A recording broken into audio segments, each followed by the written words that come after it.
Welcome back. हालिया दिनों में मुल्क की आला अदलिया में तनाज़ात खत्म होने का नाम ही नहीं ले रहे। पहले मुख्तलिफ फैसलों पर जजों के दरमियान तकरार सामने आया करती थी, ताहम अब जजों का तकर्रर और तबादला भी एक बड़े आईनी और अदालती बहरान की सूरत इख्तियार कर गया है। मुल्क की अदलिया में जजेस की सीनियरिटी और ट्रांसफर अब महज तकर्रर या तबादले का मामला नहीं रहा, बल्कि यह एक संगीन मसला बन चुका है।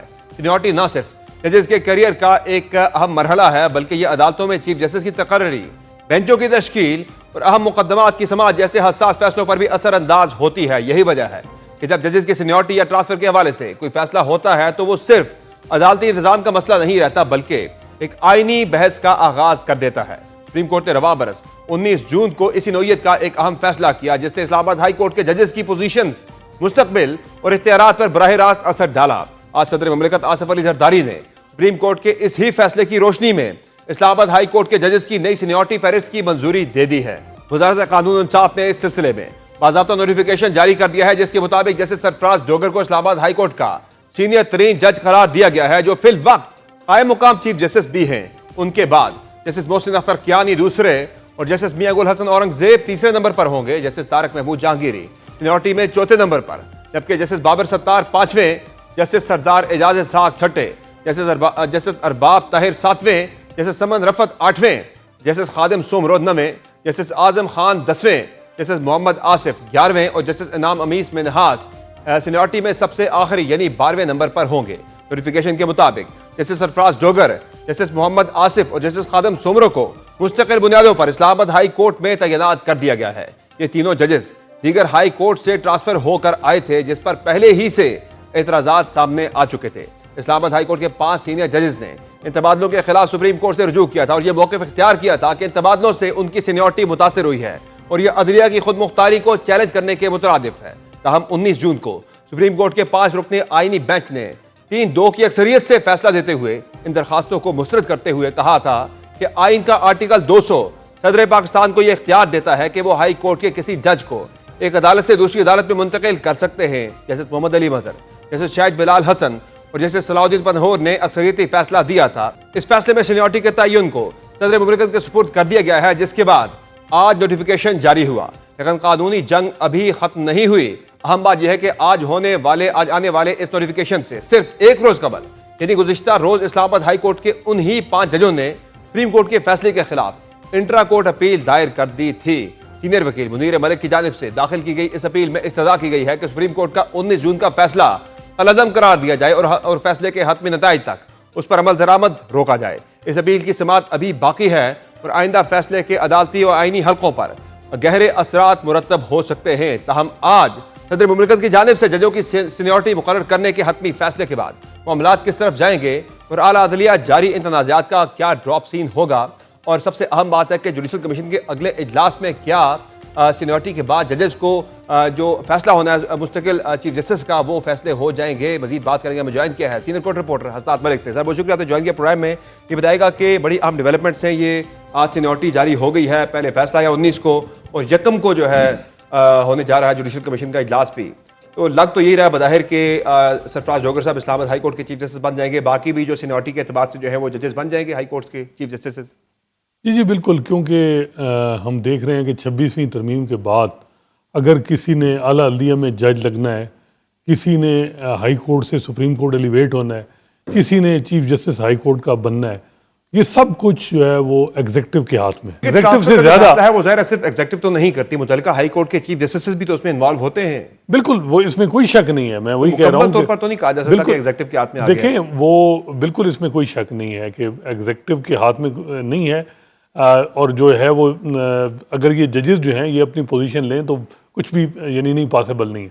लेकिन हम देख रहे हैं कि जो 5-6 जजेस पाकिस्तान में जो मैटर करते हैं, 2-3 आईनी बेंच की कमेटी के जज, एक chief justice Pakistan, 2 Islamabad high court और लाहौर हाई कोर्ट की चीफ जस्टिस, ये 5-6 इस वक्त ड्राइविंग सीट पे। ये अगर हुकूमत के साथ हैं तो पूरी जुडिशरी को रद्दबदल हो सकती है, एग्जीक्यूटिव कर रही है। और ये इसी वजह से इनमें से कोई भी ऐसा नहीं है जो हुकूमत को किसी मामले में क्वेश्चन कर रहा हो।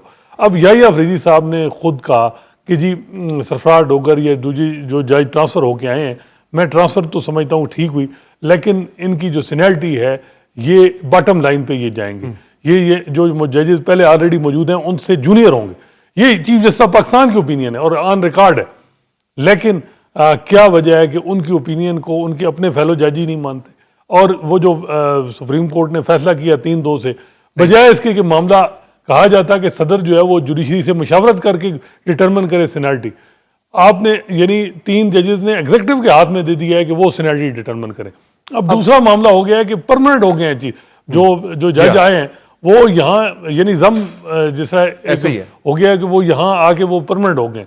ये बड़ा इंटरेस्टिंग है। इसमें मुख्तलिफ जो हाई कोर्ट 5 हाई कोर्ट हैं वहाँ हर जज समझेगा कि जी मैं अगर ट्रांसफ़र यहाँ 35वें नंबर पे लाहौर हाई कोर्ट में हूँ और इस्लामाबाद में अगर मुझे 10वें नंबर पे जाना है या 8वें नंबर पे, तो वो हुकूमत की खुशनुदी हासिल करे, फिर वो यहाँ आए, 2 जज चीफ जस्टिस साहब बान कर दें, तो फिर उसके बाद जो है वो चीफ जस्टिस सुप्रीम कोर्ट का भी उम्मीदवार है। अब ये भी देखें कि सरफराज डोगर जो हैं ये अगर लाहौर हाई कोर्ट में होते तो बजाय लग रहा है कि 3 साल भी ये सुप्रीम कोर्ट के जज के लिए उम्मीदवार ना होते। अब ये है कि वो जब भी अपॉइंटमेंट होगी और इस्लामाबाद हाई कोर्ट एलिवेशन होगी तो वहाँ इस्लामाबाद में वो नंबर 1 पे उनकी कंसिडरेशन होगी, चीफ जस्टिस के लिए कंसिडरेशन।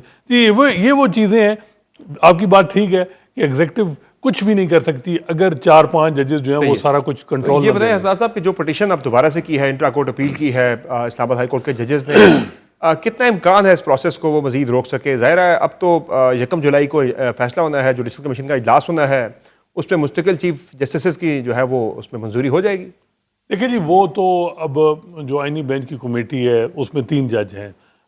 एक तो अब गर्मियों की छुट्टियां शुरू हो गई हैं जजेस की, कुछ जजेस जो हैं वो अपने मुख्तलिफ रजिस्ट्रीज में बैठ रहे हैं, तो मेरा नहीं ख्याल कि वो इतनी जल्दी केस टेकअप हो। अब कल का दिन है, परसों तो केस यानी जुडिशल कमीशन का इजलास है, और मेरा नहीं ख्याल कि याही अफरीदी साहब अपनी ख्वाहिश, अगर उनकी ख्वाहिश भी है तो वो अपनी ख्वाहिश को पाया तकमील तक पहुँचाएँ। और भी कई जजेस हैं जो चाहते हैं कि सीनियरिटी जो है वो ये इनकी जूनियर बनते हैं जुडिशरी के अंदर डिवीजन। लेकिन इस वक्त निज़ाम ऐसा है कि मेरा ख्याल है कि अब ये गर्मियों की छुट्टियां आ रही हैं और इंटर कोर्ट अपील कहीं कि सितंबर में लगेगी, बड़ा मुश्किल है। हाँ ये है कि याही अफरीदी साहब या जमाल मंदोखेल या कुछ जजेस वो अगर एफर्ट करें तो केस लग सकता है, लेकिन बड़ा मुश्किल है कि कल लगे। अगले और जुडिशल कमीशन के इजलास होते हुए, तो इस शिफ्ट के होते हुए इस्लामाबाद हाई कोर्ट के अंदर जो है उसकी फंक्शनिंग जो है वो इफेक्ट नहीं होगी, या फिर अब चीफ जस्टिस के साथ सीनियर प्यून जज जो है वो भी अब उन्होंने रूल चेंज कर दिया था उसका, मोहसिन अख्तर कियानी साहब तो ज़ाहिर वो नहीं देखिए अब तो सब कुछ हो गया ना, अब तो ये इतना ज्यादा मसला नहीं होगा, यानी कि तकसीम के बावजूद इतना इफेक्ट नहीं होगा। कोई मसला नहीं है उनके लिए। वो ऑलरेडी 5 महीने जो जिस तरीके से इस्लामाबाद हाई कोर्ट को चलाया गया, हुकूमत को तो मेरा नहीं ख्याल कि एक मामले में भी किसी चीज़ पे क्वेश्चन किया हो। सबसे बड़ा मामला है जिसकी वजह से जुडिशरी पे ये सारा कुछ हो रहा है वो है पीटीआई के मामला। पीटीआई का जो 190 मिलियन पाउंड का केस का है, वो जो जमानत के लिए इमरान खान और बुशरा बीबी की दरखास्तें, वो तो कहीं अभी आगे बढ़ा ही नहीं है मामला, और जन हो रही हैं। तो मेरा ख्याल है कि अब तो हुकूमत के पास ये भी है कि अगर कोई जजेस ऐसे हैं जो समझते हैं कि जो कोई क्वेश्चन कर रहे हैं तो उन्हें आईनी बेंच से ही निकाल दें। अभी तो इस्लामाबाद हाई कोर्ट में आईनी बेंच नहीं बना। उस पर कसूर किसी हद तक पीटीआई का भी है, वो जब ट्रकों पे जजों की तस्वीरें लेकर जाएगी तो फिर वो मुतनाज़ा तो होंगे। देखिए अब जजेस अगर ये देखेंगे कि जी मंसूर अली शाह साहब के ऊपर हाथ रख देगी मंसूर अली शाह का रास्ता, तो फिर रुकेगा।